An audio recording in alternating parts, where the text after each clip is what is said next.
Hola, bienvenidos y bienvenidas a una sesión más de tu programa de construcción de paz y resolución de conflictos nivel avanzado.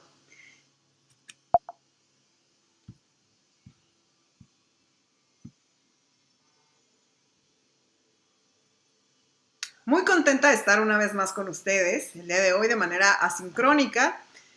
Quiero compartirte que el día de hoy vamos a ver dos temas del cuales sí me interesa muchísimo que una vez que ya hayas visto este video, acudas a tu plataforma de manera virtual, a tu plataforma Google Classroom, donde vas a encontrar los contenidos, archivos complementarios que ayudan ahora sí que a tener argumentos acerca de lo que vamos a ver el día de hoy. Y el día de hoy vamos a hablar de dos temas sumamente importantes. Uno de ellos es cómo es que WPDI sugiere el diseño de la carta descriptiva de un taller, así como también el hecho de qué son y para qué sirven las preguntas generadoras. Todo esto nos va a ayudar para llevar a cabo una mejor versión para tu taller. Antes que nada, vamos a recordar qué fue lo que vimos la sesión anterior.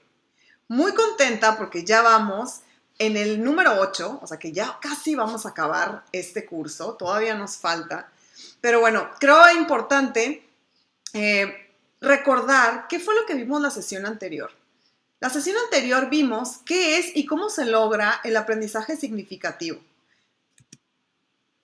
Y bueno, aunado a ello, también vimos la importancia de saber qué es una comunidad de aprendizaje. Recordemos que una comunidad de aprendizaje es una propuesta educativa comunitaria cuyo ámbito de concreción es la sociedad local. Parte de la premisa de que toda comunidad humana posee recursos, agentes, instituciones y redes de aprendizaje operando. Asume como objetivo el aprendizaje y adopta una visión amplia de lo educativo. Se basa en la premisa de que únicamente un esfuerzo conjunto puede hacer posible la educación para todos y el aprendizaje permanente. Una comunidad de aprendizaje, recordemos, que es un proyecto de transformación social y cultural de un centro educativo y de su entorno, para conseguir una sociedad de la información para todas las personas, basada en el aprendizaje dialógico, o sea, del diálogo, mediante la educación participativa de la comunidad, que se concreta en todos sus espacios, incluida el aula. Su objetivo principal es favorecer la inclusión de todos los niños y todas las niñas en la sociedad de la información.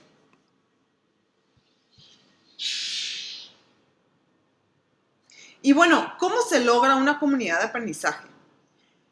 Recordemos que vimos en la sesión anterior que las comunidades de aprendizaje se consolidan en la medida en que los centros educativos, las instituciones del entorno y los familiares se involucran en el aprendizaje y la mejora de la convivencia, para lo cual es necesario diseñar una estructura centrada en un contrato de aprendizaje que dé respuesta a las necesidades de los alumnos. El proceso de transformación de un centro educativo en comunidad de aprendizaje se suele dar, recordemos, en 5 fases. 1, sensibilización. La segunda fase, la toma de decisión. La tercera fase, el sueño. La cuarta fase, la selección de prioridades. Y la número 5, planificación. Te invito a que acudas a tu plataforma en caso de que no recuerdes alguna de ellas.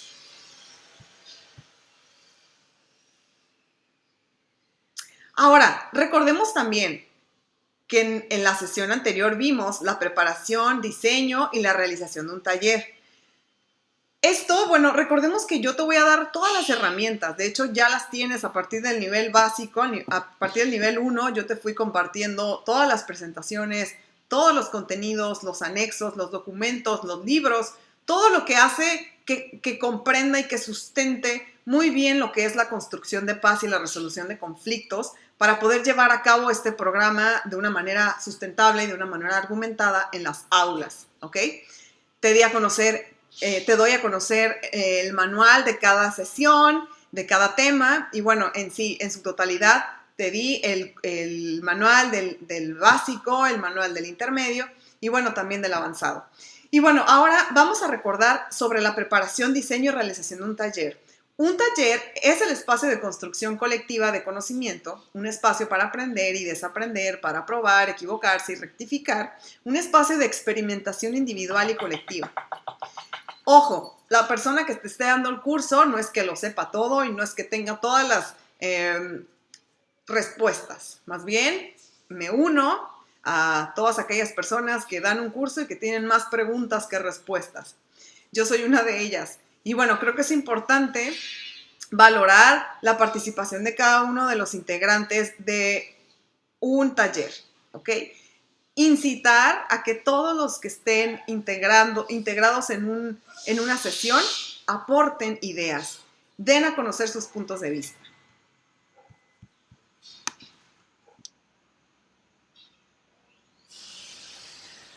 Realizar un taller con una metodología participativa requiere de preparación y práctica constante, investigación y creación por parte del formador.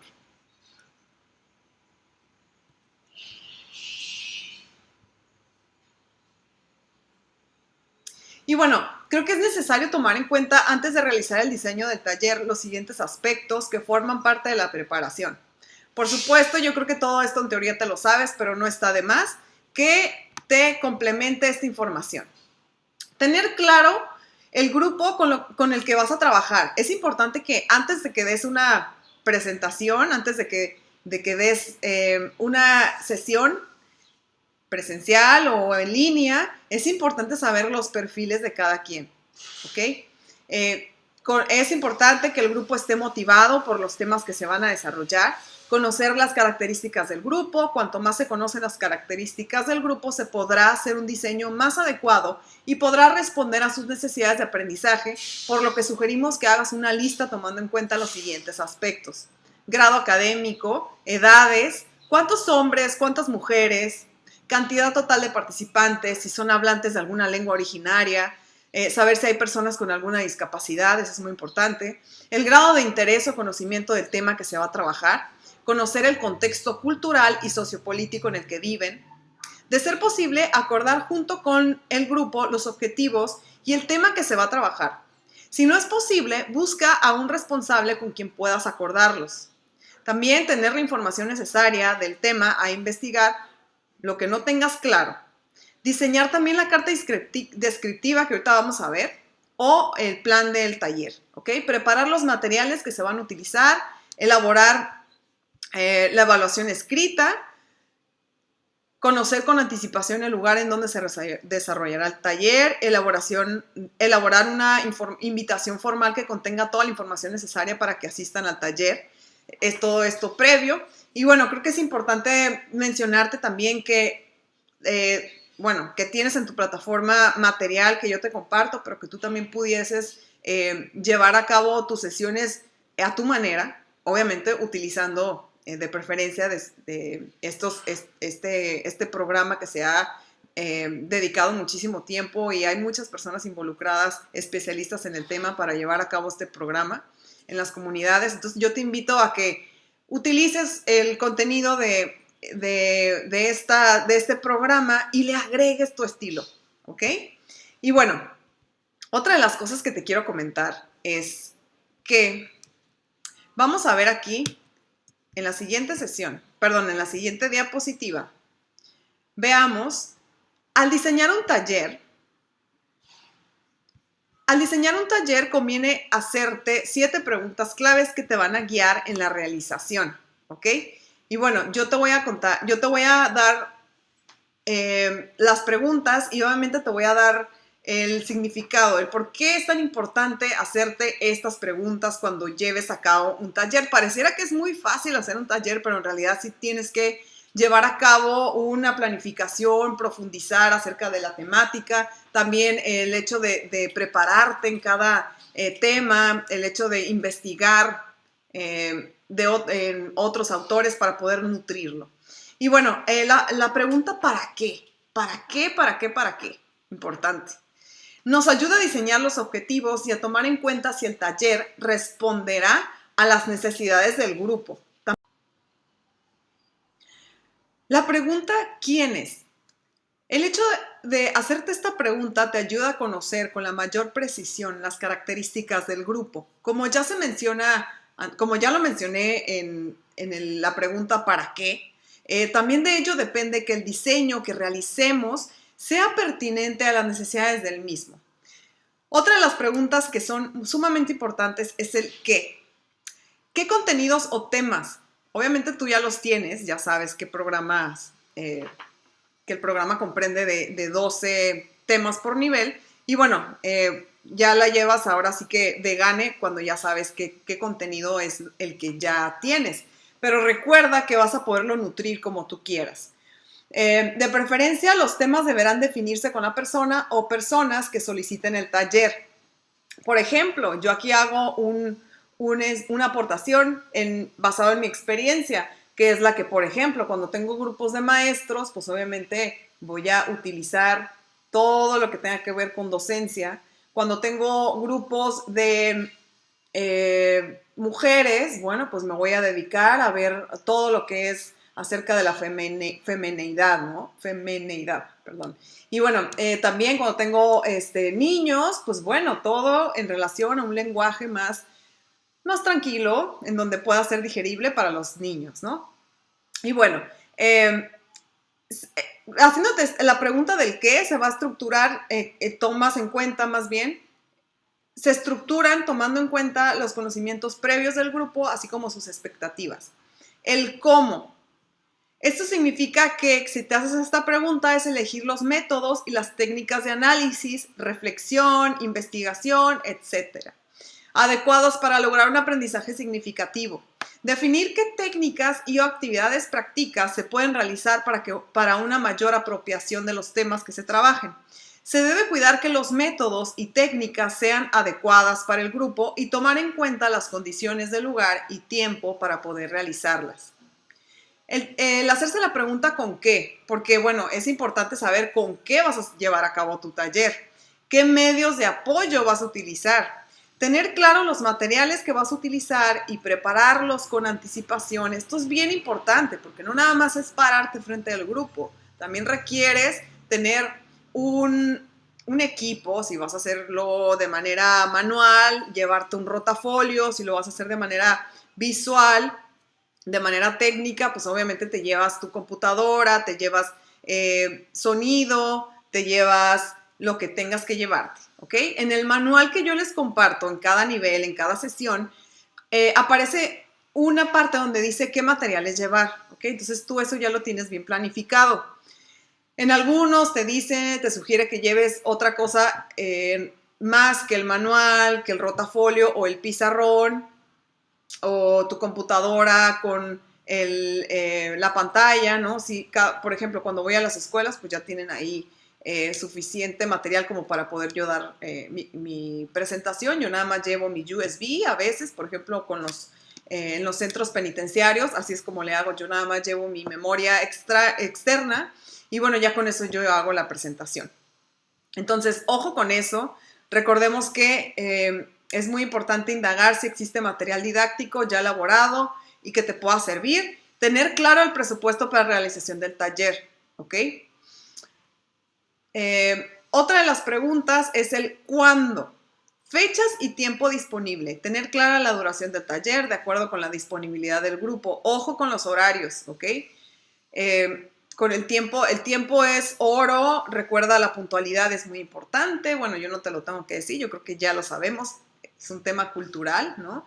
Que el tiempo es muy, muy valioso, tanto el tuyo como el de las demás personas, entonces hay que respetar los tiempos. Es necesario saber si basta con un día o se necesita tener varios talleres. Recordemos los tiempos de este programa, es una hora mínimo por sesión, cuando es cuando es en escuelas, cuando es en comunidades, bueno, tú puedes adaptar los tiempos, pero pues obviamente tienes que abarcar todo el contenido, ¿no? Tú te puedes administrar los tiempos conforme tus tiempos y los tiempos de la persona a la que le vas a dar el taller, ¿ok? Saber con qué anticipación debemos enviar la invitación, perdón, ¿ok? Eso es bien importante, por lo menos una o dos, más bien, por lo menos 3 semanas de anticipación hay que estar ya enviando la invitación para la convocatoria, ¿ok? ¿Y dónde? Bueno, esta pregunta, es sumamente importante. ¿Dónde? Digo, no es menos importante que las demás, pero sí es importante saber dónde vas a llevar a cabo este taller, ¿no? El lugar necesita tener las condiciones necesarias para la realización del taller. Este debe ser de preferencia amplio, luminoso, ventilado, con posibilidad de que el grupo pueda realizar los ejercicios y técnicas, así como los diferentes trabajos que se requieren a la hora de la realización. ¿Ok?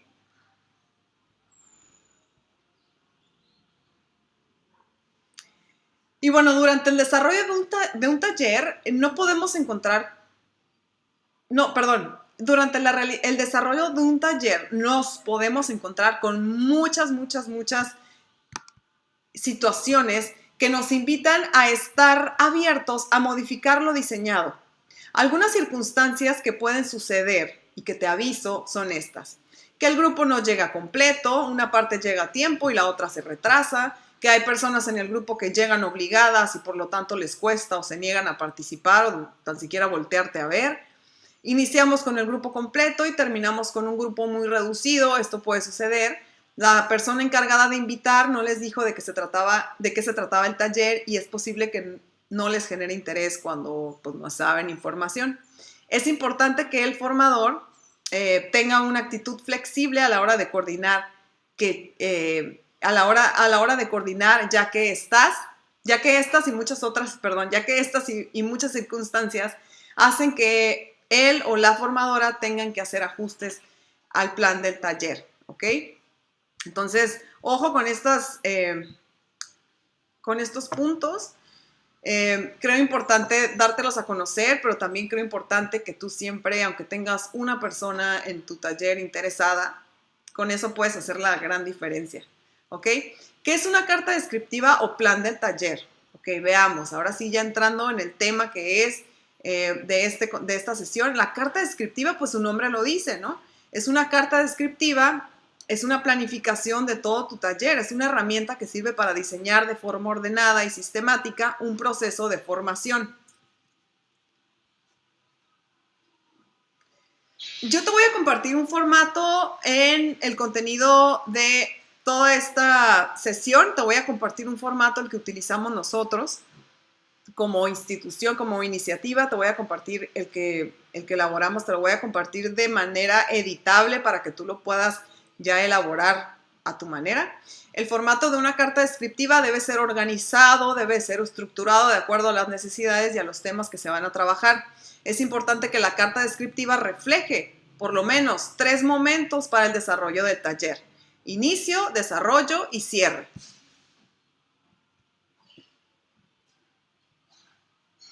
Y bueno, no está de más que te diga cuál es el significado de cada una de estas 3 fases. Por supuesto, en el inicio, en este momento es deseable que diseñes 1 o 2 técnicas para romper el hielo, siempre. Es decir, para que los participantes te saluden, se saluden entre ellos, te saluden a ti, por supuesto, se conozcan y entren todos en confianza. También es el momento en el que se les da la bienvenida. Se explican las cuestiones operativas del taller, como horarios de trabajo y recesos. Este momento también abarca la presentación del formador, el tema y los objetivos del taller y la creación de acuerdos de trabajo. En el desarrollo, bueno, aquí es como dirían otras personas, ¿no? Que he escuchado que dicen, esta es la carnita del programa, o sea, lo sustancioso, ¿no? En el desarrollo, en este momento se diseña la carta descriptiva con todos los temas, objetivos y actividades, entre ellas técnicas, ejercicios y dinámicas, que se llevarán a cabo para lograr los objetivos del taller. Cada actividad se diseña de manera progresiva y coherente. En el momento del desarrollo es justo el momento en el que el taller abarca más tiempo, ¿okay? Ya que en él estamos buscando que el desarrollo se apropie de los conocimientos y aprendizajes de manera significativa. Y bueno, en el cierre, en este momento puedes usarlo para realizar varias actividades, tales como pedir al grupo que escriba los aprendizajes que se lleva y que los comparta. Diseñar una actividad para aplicar lo que aprendieron durante el taller y sobre todo este es el momento en el que puedes aplicar una evaluación verbal y una evaluación escrita para valorar cómo fue el taller, qué les pareció, qué aprendieron y qué están dispuestos a poner en práctica.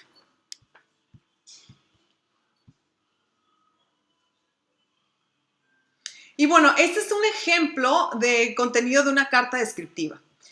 Un plan de taller puede abarcar varias páginas, de modo que puedan ver a detalle cada uno de los temas y objetivos que se trabajarán en el taller. Por ejemplo, en el tema, ¿no? En este se desglosa cada tema del taller en subtemas. El objetivo, de la misma manera, los objetivos generales se desglosan en objetivos específicos. La actividad se indica la técnica, ejercicio o actividad que se van a aplicar para trabajar en los temas y construir el aprendizaje. En el desarrollo, bueno, se explica a detalle la manera en cómo se va a trabajar, si se va a usar una técnica o ejercicio o cualquier otra actividad para el logro de los objetivos específicos.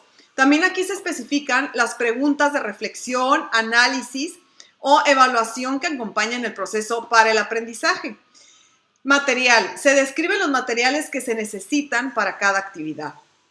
También el tiempo. Se definen los tiempos para realizar las actividades.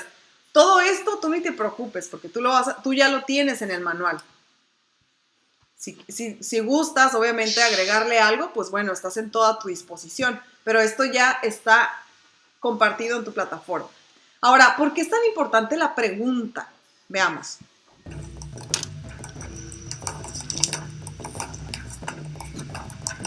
Tu mente. La importancia de la pregunta. La duda es uno de los factores importantes en la generación de conocimiento. Se caracteriza por un sentimiento de incertidumbre, curiosidad, que produce una iniciativa. Posteriormente, se transforma en una pregunta, una formulación del lenguaje que nos permite obtener información. En la antigüedad, existió una doctrina filosófica llamada escepticismo. Seguramente has escuchado esta palabra. Esta doctrina tenía como base la duda, con la intención de no dar nada por hecho. Tenían una actitud indagatoria y una de sus máximas era: reconocer la duda como ignorancia produce conocimiento. Otro tipo de duda más actual es la llamada cartesiana. Es la que se basa en la experiencia empírica, lo que reconocemos como ciencia. Involucra medición, experimentación, formulación de hipótesis, etc. Entender el proceso que ha sufrido este importante mecanismo es solo la primera parte. Es necesario tener un compromiso con la duda, con la finalidad de crecer individual y colectivamente, desarrollar un criterio amplio y fundamentado.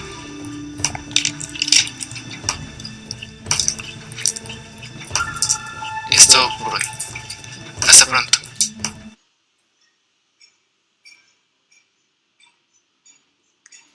Ahora, veamos, bueno, ya te mencioné anteriormente el hacernos preguntas, qué importante es, ¿no? Porque en cada pregunta genera puntos específicos que vas a dar a conocer en cada tema, ¿no? O en tu taller en general.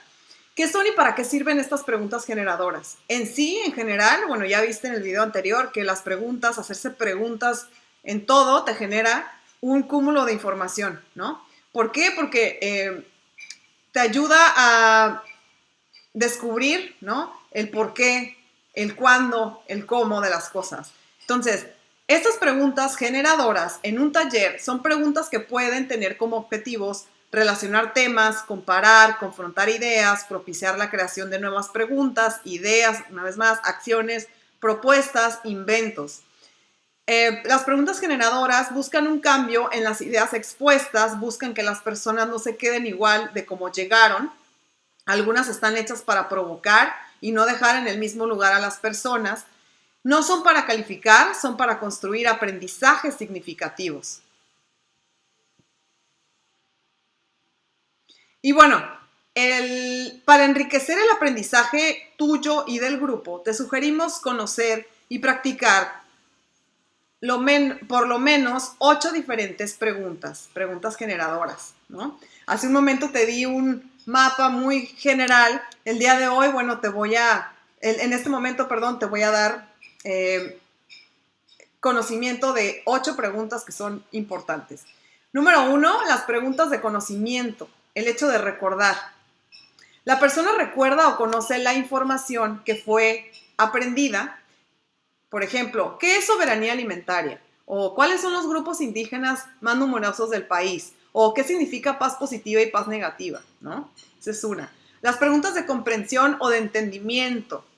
Aquí es cuando la persona revela su entendimiento del material. Las preguntas exigen una reorganización mental o una interpretación, no simplemente recordar, ¿ok?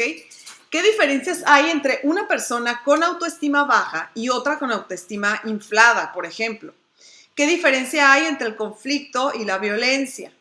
¿Cuáles son las 5 características más importantes del programa que trabajas? Elabora un esquema explicando la información. Este número 2, que son las preguntas de comprensión, son totalmente de entendimiento. Otras preguntas generadoras se llaman de aplicación o de resolución. Aquí la persona utiliza la información para resolver un problema. Se esperan varias respuestas correctas, ¿ok? Por ejemplo, ¿cómo vas a aplicar los diferentes tipos de preguntas a tus talleres? ¿O cómo vas a enseñar a tus hijos e hijas a ser asertivos? ¿O de qué manera vas a incluir los saberes previos en las clases que coordinas? Muy importante tener en cuenta cada una de ellas. Otra pregunta sería la de preguntas de análisis, o sea, analizar, ¿no? Las personas han de pensar en términos críticos, identificar razones y motivos, establecer una deducción basándose en varios fragmentos de información, determinar si su conclusión se halla confirmada por pruebas. ¿Cuáles crees que son las posibles causas de la violencia familiar? Ese es un ejemplo de una. O cuáles de los siguientes aspectos son causas y cuáles son consecuencias de la pobreza. Esa es otra. ¿Cuáles han sido las consecuencias de menospreciar las lenguas originarias de México? ¿Cuáles son las principales diferencias entre una bebida natural y una bebida industrializada como el refresco? Notemos que estas preguntas generan análisis. Entonces, la importancia de generar preguntas te llevan a un cúmulo gigante de información. Entonces, por un lado, para hacer un taller, necesitas generar este tipo de preguntas durante un taller. También antes de llevarlo a cabo, durante el taller, también se generan este tipo de preguntas, pero durante una mediación, recordemos también la importancia de las preguntas, porque las preguntas te llevan directito a acuerdos. Entonces, otra de las preguntas que sugerimos son las preguntas de síntesis, o sea, las preguntas de crear, ¿ok? La persona ha de realizar una reflexión original, crear un plan, una propuesta, un diseño, un relato, etc. No hay solamente una respuesta correcta, como por ejemplo, ¿cómo puedes construir un diseño innovador de taller con los conceptos y temas trabajados? ¿O qué acciones creativas puedes hacer para aumentar y mejorar la participación de los grupos que atiendes? ¿O cuáles serán las 5 acciones más audaces que podemos hacer para conservar y proteger el medio ambiente? Esa sería otra. Y ahora, la número 6 es preguntas de evaluación, que esta te va a ayudar a hacer más o menos el acto de juzgar, ¿no? Digo, en el buen sentido de la palabra. ¿Cuáles son las mayores modificaciones que has hecho como resultado de este diplomado, taller, curso, programa, etcétera? ¿O cómo valoras la formación que has recibido en esta experiencia? Esa es otra. Otra pregunta generadora viene siendo las preguntas convergentes.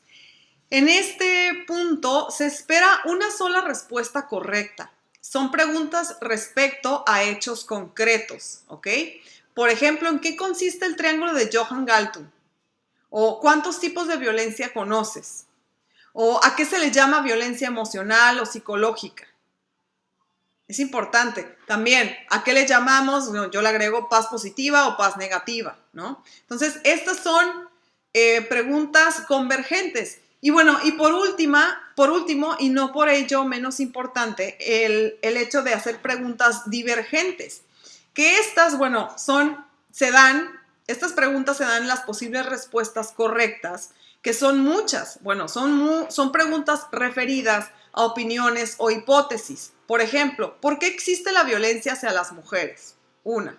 O la otra, ¿cuáles son las causas y consecuencias de que se violen los derechos humanos de los pueblos indígenas? Esa es otra. O ¿cuáles son los resultados más significativos de la formación que realizas con tus grupos? Esa sería otra. ¿Ok? Sumamente importante que estos puntos los lleves a cabo bien planificados, bien estructurados en cada sesión. Y bueno, ahora, ¿qué son y para qué sirven las técnicas grupales participativas? Este es un tema que vamos a ver más adelante. Bueno, ya casi acabamos el programa, qué rápido se fue el tiempo. Pero bueno, estas técnicas grupales, te cuento que estas técnicas grupales participativas son herramientas para alcanzar objetivos educativos en una comunidad de aprendizaje. Son un medio para lograrlo, por lo que recomendamos no usarlas como un fin en sí mismas. No recomendamos usarlas como relleno o para despertar al grupo después de haberlo aburrido con la transmisión de información. Y ahora, estas son las técnicas grupales participativas y las técnicas vivenciales. ¿Ok? Veamos. Número 1. Ayudan a estructurar de manera clara el plan de taller. Estimulan la participación activa en la reflexión y análisis de los temas. Promueven el autodescubrimiento para aprender. Motivan la participación y la responsabilidad individual y colectiva. Facilitan la apropiación y o aplicación de conocimientos. Provocan conflictos cognitivos para generar cambios. Propician el desarrollo o adquisición de conocimientos, habilidades y actitudes. Permiten aprender por medio de ensayo y error, ya que se da retroalimentación inmediata. Permiten evaluar inmediatamente el autoaprendizaje. Ponen en juego las emociones y eso propicia aprendizaje de largo plazo. Propician el autodescubrimiento de la información para usarla en la construcción de conocimiento. También permite socializar el conocimiento de cada persona y compartirlo colectivamente. Esto genera una creación colectiva de conocimiento.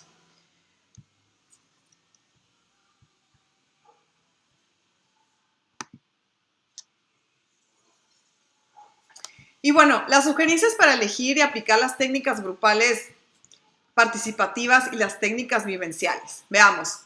Estas son algunas sugerencias. En un proceso de formación, por lo regular, se necesita usar varias técnicas. Esto permite profundizar la reflexión de manera ordenada y sistemática.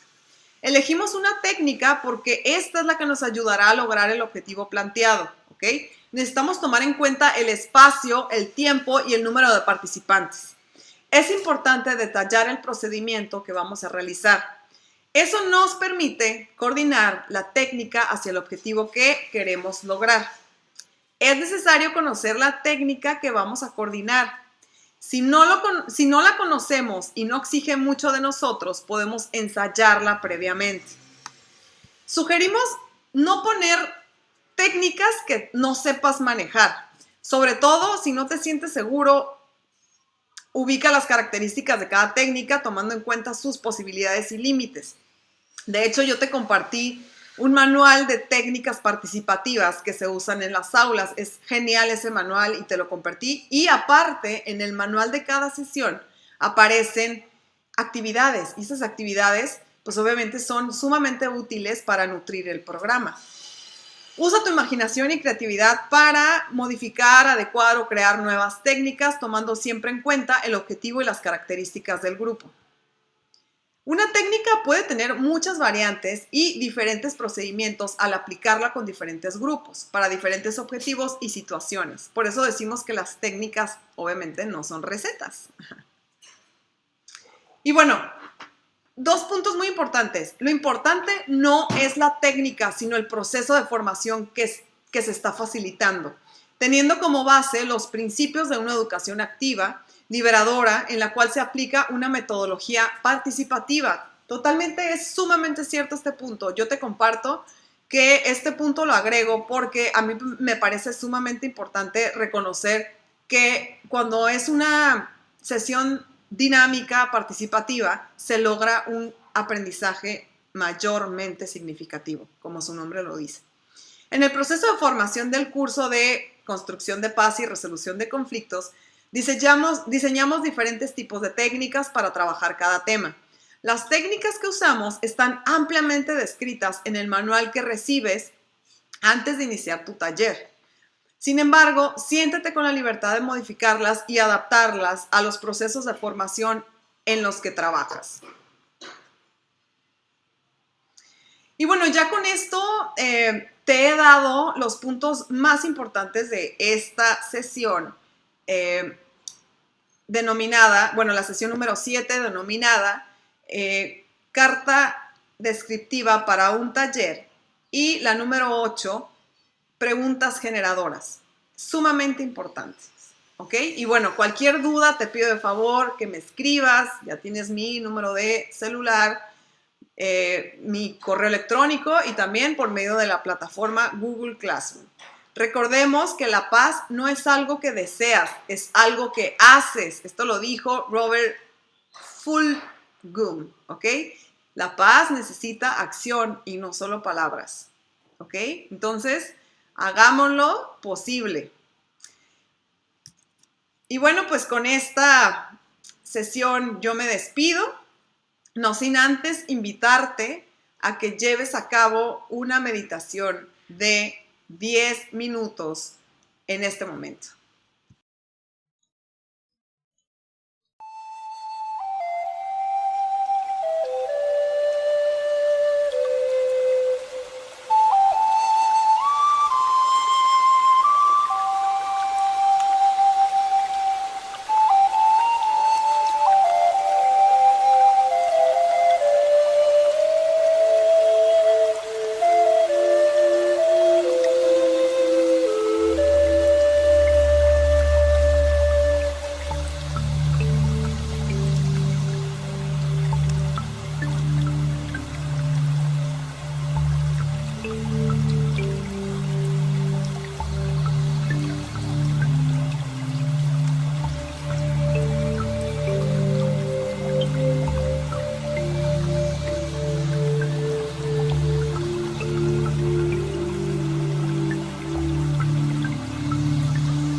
Y bueno, con esta meditación que nutre nuestro sistema nervioso, lo calma y lo llena de energía positiva, ¿no? Y se lleva todo aquello que no necesita.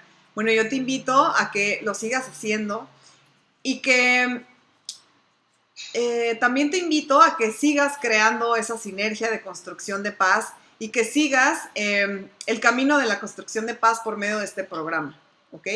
Y bueno, te agradezco muchísimo en nombre de la iniciativa Whitaker para la Paz y el Desarrollo y en lo personal, el hecho de que estés aquí viendo este video, que te hayas quedado hasta el final, te agradezco muchísimo.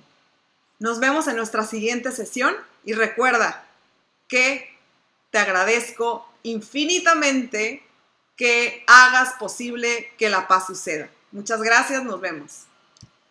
Te envío un fuerte abrazo.